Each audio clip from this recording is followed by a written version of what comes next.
வணக்கம். ஆகாஷ்வாணி புதுச்சேரி மாநிலச் செய்திகள் வாசிப்பவர் மலர்விழி.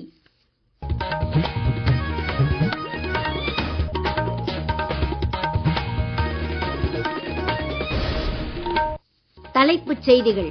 குடியரசுத் தலைவர் திருமதி திரௌபதி முர்மு புதுடெல்லியில் தேசிய பால் புரஸ்கார் விருதுகளை 17 குழந்தைகளுக்கு வழங்கினார்.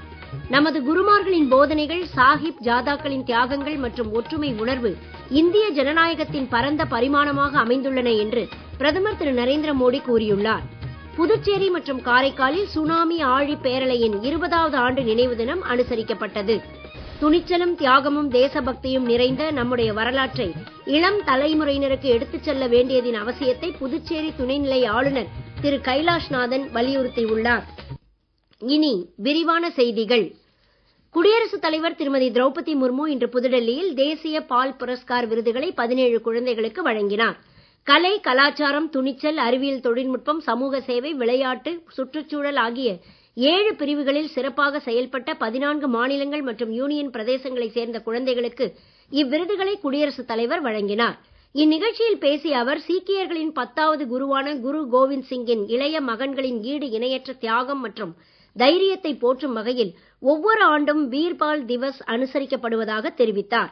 குழந்தைகளின் திறமைகளை ஊக்குவிக்கும் வகையில் அவர்களுக்கு வாய்ப்புகள் வழங்கப்படுவது நமது பாரம்பரியத்தின் முக்கிய அம்சமாக திகழ்கிறது என்றும் அவர் கூறினார். இந்த பாரம்பரியம் மேலும் வலுப்படுத்தப்பட வேண்டும் என்றும் அவர் வலியுறுத்தினார். நமது நாடு 2047ஆம் ஆண்டு சுதந்திரத்தின் 100ஆண்டு விழாவை கொண்டாடும் போது தற்போது விருது பெற்ற வீர சிறுவர்கள் அறிவொளி பெற்ற குடிமக்களாக இருப்பார்கள் என்றார். நமது குருமார்களின் போதனைகள், சாஹிப் ஜாதாக்களின் தியாகங்கள் மற்றும் நமது ஒற்றுமை உணர்வு ஆகியவற்றின் அடிப்படையில் இந்திய ஜனநாயகத்தின் பரந்த பரிமாணம் அமைந்துள்ளதாக பிரதமர் திரு நரேந்திர மோடி கூறியுள்ளார். புதுடெல்லியில் இன்று பாரத் மண்டபத்தில் நடைபெற்ற வீர்பால் திவஸ் நிகழ்ச்சியில் உரையாற்றிய அவர், நமது குரு பாரம்பரியம் அனைத்து தரப்பு மக்களையும் சமமான மரியாதையுடன் அணுகுவதற்கு கற்றுத் தந்துள்ளது என்றும், இந்திய அரசியல் அமைப்பும் அதே எண்ணத்துடன் நம்மை ஊக்குவிக்கிறது என்றும் தெரிவித்தார். துணிச்சல் மிகுந்த சாஹிப் ஜாதாக்களின் தியாக வாழ்க்கை நாட்டின் ஒற்றுமை மற்றும் கருத்துக்களுக்கு மதிப்பளிப்பதை நமக்கு கற்பிப்பதாக அவர் கூறினார். இந்தியாவின் இறையாண்மையையும் ஒருமைப்பாட்டையும் மேலோங்க வைப்பதே முக்கியமானது என்று நமது அரசியல் அமைப்பு மக்களுக்கு வழிகாட்டுவதாகவும் பிரதமர் மேலும் தெரிவித்தார். சாஹிப் ஜாதா ஜோர்வார் சிங் மற்றும் சாஹிப் ஜாதா பாதி சிங் மிகவும் இளையவர்களாக இருந்தாலும் அவர்களின் துணிச்சல் ஆகாயத்தை விட மேலானது என்றும் அவர் தெரிவித்தார். எவ்வளவு கடினமான சூழ்நிலையாக இருந்தாலும் நாட்டின் நலன்கள் மட்டுமே மிக முக்கியமானது என்பதை வீர்பால் திவஸ் தத்துவம் நமக்கு கற்றுத் தருகிறது என்றும், வரலாற்று காலம் தொட்டு தற்போது வரை இந்தியாவின் முன்னேற்றத்தில் இளையோரின் ஆற்றல் பெரும் பங்கு வகித்துள்ளது என்றும் பிரதமர் கூறினார். குரு கோவிந்த் சிங்கின் மகன்களான சாஹிப் ஜாதாக்களின் துணிச்சலுக்கும் நீதிக்கான அவர்களின் போராட்டத்திற்கும் மரியாதை செலுத்தும் வகையில் டிசம்பர் 26ஆம் தேதி வீர்பால் திவஸ் கொண்டாடப்படும் என்று கடந்த 2022ஆம் ஆண்டு பிரதமர் திரு நரேந்திர மோடி அறிவித்தார். புதுடெல்லியில் இன்று காலை நடைபெற்ற நிகழ்ச்சியின் போது பிரதமர் சுபாஷி கிராம பஞ்சாயத்து இயக்கத்தை தொடக்கி வைத்தார். ஊட்டச்சத்து தொடர்பான சேவைகளை சிறப்பாக செயல்படுத்துவதோடு இந்த இயக்கத்தின் மக்களின் பங்கேற்பை ஊக்கப்படுத்தி ஊட்டச்சத்து மிகுந்த இந்தியாவை உருவாக்குவதே இந்த இயக்கத்தின் நோக்கமாக உள்ளது. இந்நிகழ்ச்சியில் பிரதான் மந்திரி ராஷ்டிரிய பால் புரஸ்கார் விருது பெற்ற 3500 சிறுவர்கள் மற்றும் முக்கிய பிரமுகர்கள் கலந்து கொண்டனர். மலையாள இலக்கியம் மற்றும் திரைப்படத்துறையில் மிகவும் மதிப்பு மிக்கவர்களில் ஒருவரும் பத்ம பூஷன் விருது பெற்றவருமான MD வாசுதேவ நாயர் மறைவிற்கு குடியரசுத் தலைவர் திருமதி திரௌபதி முர்மு, குடியரசு துணைத் தலைவர் திரு ஜெகதீப் தன்கர், பிரதமர் திரு நரேந்திர மோடி ஆகியோர் இரங்கல் தெரிவித்துள்ளனர். பிரதமர் திரு நரேந்திர மோடி தமது சமூக ஊடக பதிவில் மனித உணர்வுகளின் ஆழமான ஆய்வுகளுடன் கூடிய அவரது படைப்புகள் தலைமுறைகளை வடிவமைத்துள்ளது என்று தெரிவித்துள்ளார். குரல் எழுப்ப இயலாதவர்களுக்காகவும் விளிம்பு நிலை மக்களுக்காகவும் அவர் குரல் கொடுத்தார் என்றும், அவரது குடும்பத்தினர் மற்றும் நண்பர்கள் குறித்தே தனது எண்ணங்கள் உள்ளன என்றும் பிரதமர் குறிப்பிட்டுள்ளார். புதுச்சேரியில் சுனாமி ஆழி பேரலையின் 20வது ஆண்டு நினைவு தினம் இன்று அனுசரிக்கப்பட்டது. இதனையொட்டி கடற்கரை சாலையில் காந்தி சிலை அருகே ஏற்பாடு செய்யப்பட்டிருந்த நிகழ்ச்சியில் துணைநிலை ஆளுநர் திரு கைலாஷ்நாதன், முதலமைச்சர் திரு ரங்கசாமி ஆகியோர் மலர் வளையம் வைத்து சுனாமியின் போது உயிரிழந்தவர்களுக்கு அஞ்சலி செலுத்தினர். அவர்களுடன் சட்டப்பேரவைத் தலைவர் திரு செல்வம், உள்துறை அமைச்சர் திரு நமச்சிவாயம், பொதுப்பணித்துறை அமைச்சர் திரு லட்சுமி நாராயணன், வேளாண் துறை அமைச்சர் திரு ஜெயக்குமார், ஆதி திராவிடர் மற்றும் பழங்குடியினர் நலத்துறை அமைச்சர் திரு சாய் ஜே சரவணன்குமார், சட்டமன்ற உறுப்பினர்கள் திரு கல்யாண சுந்தரம், திரு பாஸ்கர் என்கிற தட்சிணாமூர்த்தி, திரு லட்சுமிகாந்தன், திரு பிரகாஷ்குமார் ஆகியோரும் கலந்து கொண்டு சுனாமியால் உயிரிழந்தவர்களுக்கு மலர் தூவி அஞ்சலி செலுத்தினர்.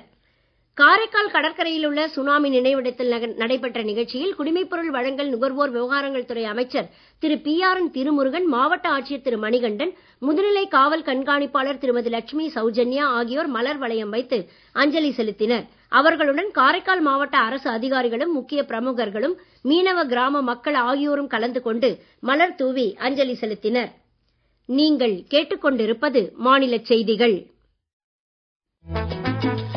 ஆகாஷ்வாணி செய்திகளை நேயர்கள் உடனுக்குடன் தெரிந்து கொள்ள எமது புதுச்சேரி மண்டல செய்திப் பிரிவின் சமூக ஊடகங்களான @AIRnews_புதுவை என்ற எக்ஸ் பக்கத்தையும், all India radio news Puducherry என்ற Facebook பக்கத்தையும், @RNU புதுச்சேரி என்ற யூடியூப் சேனலையும் அணுகலாம். எமது டெல்லி ஆகாஷ்வாணி செய்திப் பிரிவின் NSD சமூக ஊடகங்களான @AirNewsAlert என்ற எக்ஸ் பக்கத்தையும், ஆல் இண்டியா ரேடியோ நியூஸ் என்ற Facebook பக்கத்தையும், AIR நியூஸ் அலர்ட் என்ற இன்ஸ்டாகிராம் தளத்தையும், news on air official YouTube சேனலையும், நியூஸ் ஆன் ஏர் செயலி மற்றும் இணையதளத்தையும் அணுகலாம்.